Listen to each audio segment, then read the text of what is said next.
報告ではエルキドゥとエアよ。嬉しいよ。また君とこうして性能を比べることができるなんて。フルスロットルで行くよギル。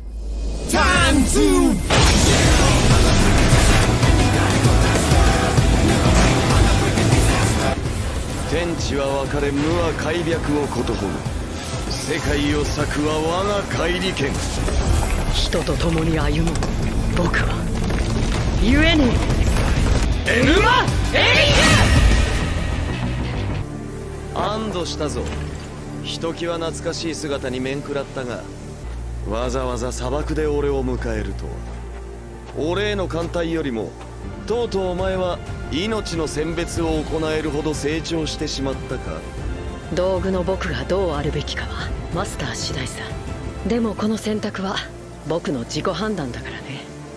お前は一度死んでも変わらんな。そういう君は生きながらに暴君に生まれ変わったけどね。それこそ自害でもしていたろうよ。そうかな。それでも生きる道を選んでいたと思うよ。ウルクの民のためにね。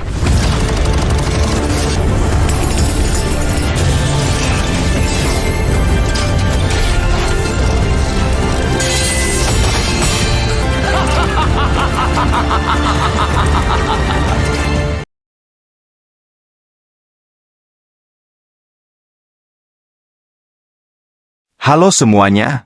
Hari ini kita akan membahas salah satu karya sastra tertua di dunia yang penuh dengan petualangan, mitos, dan pencarian makna hidup.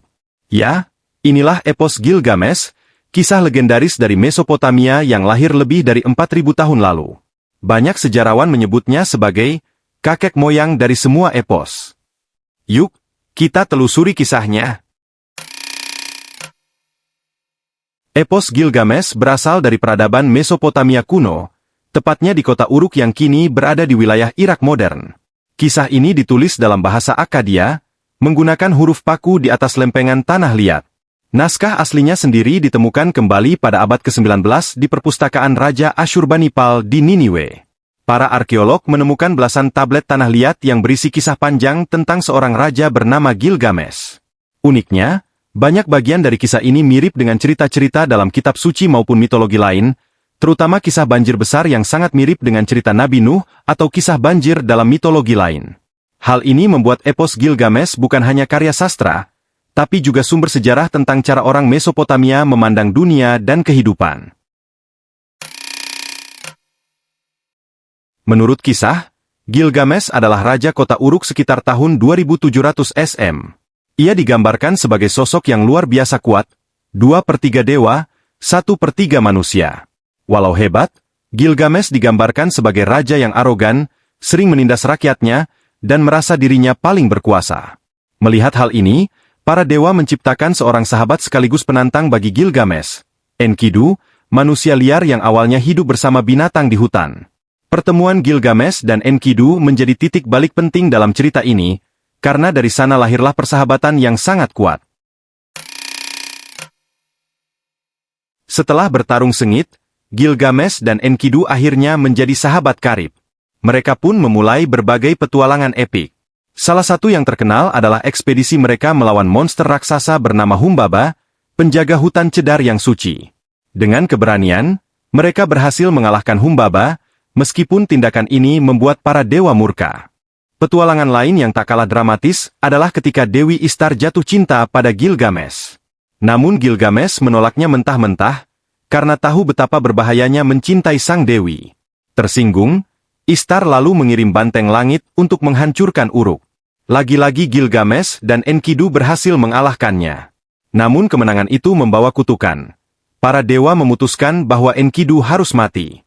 Kehilangan sahabatnya membuat Gilgamesh hancur secara batin, dan disinilah kisah berubah arah.